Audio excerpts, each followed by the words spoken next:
Ai,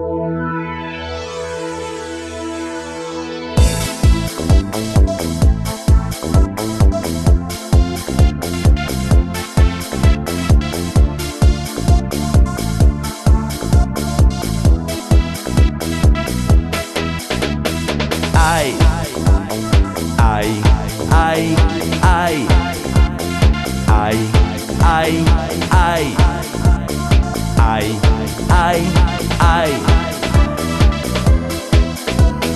ai, che brutta situazione che c'hai, i soldi non ti bastano mai, e più ne prendi e meno ne hai, ma dove finirai?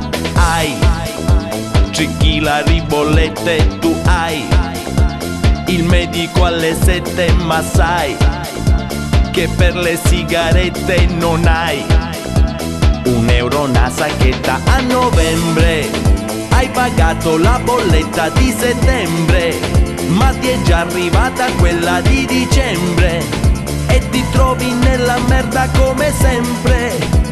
Succede tutto l'anno a novembre, ti telefona incazzato il consulente che ti chiede la sua rata di settembre. Ristu passo non ci arrivi veramente a dicembre. Ai, ai, ai, ai, ai, ai, ai, ai, ai, ai, ai, la rata della macchina hai, quella che prendi e poi pagherai, ma quando arriva poi sono guai, se i soldi non ce l'hai. A novembre hai pagato la munnizza come sempre, acqua, luce, gas e affitto di settembre, ma ti è già arrivata quella di dicembre. È una corsa senza fine a novembre, ti telefona la suocera potente e ti dice che verrà da te per sempre. Ristu passo non ci arrivi veramente a dicembre. E ci volissi almeno un terno all'otto, un gratta e vinci con un bel lingotto, ma ti rimane solo il tuo cappotto per coprirti. A